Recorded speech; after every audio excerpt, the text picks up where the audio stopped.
ବଞ୍ଚିବାର ଉଦ୍ଦେଶ୍ୟ, ବଞ୍ଚିବାର ତାତ୍ପର୍ଯ୍ୟ ଏଠି କଣ? ଆଜ୍ଞା ଯଦି ନିଶ୍ୱାସ ପ୍ରଶ୍ୱାସ ଚାଲୁଛି ତାହେଲେ ତାକୁ ବଞ୍ଚିଛନ୍ତି ବୋଲି କୁହାଯାଏ ନାହିଁ।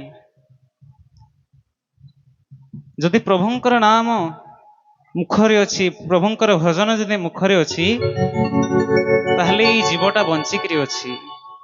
ଆଉ ଯଦି ପ୍ରଭୁଙ୍କର ପୁଣ୍ୟ ନାମ, ପ୍ରଭୁଙ୍କର ସ୍ମରଣ ଯଦି ଏଇ ମନ କରୁନାହିଁ, ଏଇ ତନ ଯଦି କରୁନାହିଁ ତାଙ୍କର ସ୍ମରଣ, ତାହେଲେ ତାର ଅସ୍ତିତ୍ୱକୁ ମୃତ ଏବଂ ତାର ଶରୀରକୁ ପାଷାଣ ବୋଲି କୁହାଯାଏ। ଅତି ସୁନ୍ଦର କଥା ପଚାରିଲେ, କେମିତି ଭାବରେ ଅଛନ୍ତି ମୋ ବୈଦେହୀ, କେମିତି ଜୀବନ ରଖିଛନ୍ତି। ସେ ମୋତେ କ୍ଷଣକେ ନ ଦେଖିଲେ, କ୍ଷଣକେ ମୋ ସହିତ କଥା ନହେଲେ ରହିପାରୁନଥିଲେ, ଏବେ କେମିତି ଭାବରେ ଜୀବନ ରଖିଛନ୍ତି। କି ସୁନ୍ଦର କଥା।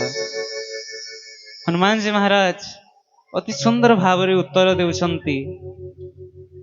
କଣ ସେଇଟା? ନିଜ ପଦେ ନେତ୍ର ଦେଇଥାନ୍ତି ସତୀ, ଶ୍ରୀରାମ ଚରଣେ ମନ। ଆମେ ପୂର୍ବରୁ ଶ୍ରବଣ କଲେ ଯେ ସତୀଙ୍କର ମନଟା ରାମଙ୍କ ପଦରେ ଅଛି, କିନ୍ତୁ ଆଖି ନିଜ ପଦରେ ଅଛି। ଆହା, କିଭଳି ଭାବରେ ଦୃଶ୍ୟ ଦେଖନ୍ତୁ। ନିଜ ପଦରେ ନେତ୍ର ଦେଇଛନ୍ତି, କିନ୍ତୁ ମନ ଶ୍ରୀରାମଙ୍କ ଚରଣରେ ରହିଛି। ଆହା, ଯଦି ପ୍ରାଣ ତ ଯିବ କୋଉଠୁ ପ୍ରଭୁ, ନହେଲେ ସୀତା ତ କେବେଠୁ ମରିଯାଆନ୍ତେଣି। ଦିବାନିଶି ପ୍ରଭୁ ତୁମ୍ଭ ପୁଣ୍ୟ ନାମ, ପ୍ରହରା ଦିୟୋଇନିତି।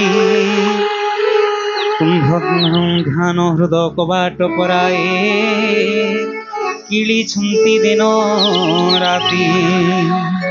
ଲୋଚନ ଯୁଗଳ ନିଜ ଚରଣରେ, ଚାବି ପଇଛନ୍ତି ଦେଇ। କୋଉ ବାଟେ ଆଉ ପ୍ରାଣ ପଞ୍ଚବାୟୁ,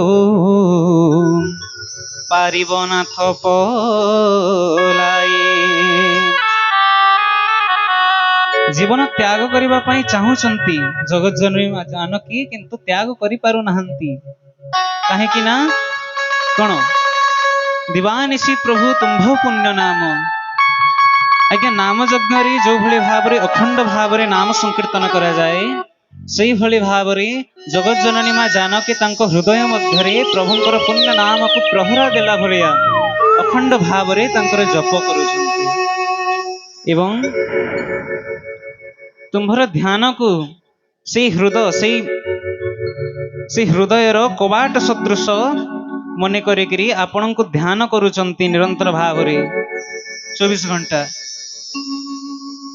ଲୋଚନ ଯୁଗଳକୁ ନିଜ ଚରଣରେ ଦେଇଛନ୍ତି, କିନ୍ତୁ ମନ ଆପଣଙ୍କ ଚରଣରେ ଅଛି। ହେ ପ୍ରଭୁ, ଯଦି ଜୀବନ ଯିବାକୁ ଚାହିଁବ ତାହେଲେ ଯିବ କୋଉ ପଟୁ? ରାସ୍ତା ନାହିଁ। ଜୀବନ ଯିବାକୁ ଚାହୁଁଛି, କିନ୍ତୁ ରାସ୍ତା ମିଳୁନାହିଁ, ପୁଣି ଫେରି ଆସୁଛି। ପ୍ରଭୁ ଏତେ ଦୁଃଖରେ ଅଛନ୍ତି ମା ଯେ ତାହା କହିବା ଅସମ୍ଭବ, କିନ୍ତୁ ମୁଁ ଜାଣିଛି ଏଇ ଦୁଃଖ ଆପଣ ମୋଚନ କରିବେ, ଆଉ ଅତି ଶୀଘ୍ର ମୋଚନ କରିବେ। କାହିଁକି ନା ଦୁଃଖ କାହାକୁ କୁହାଯାଏ?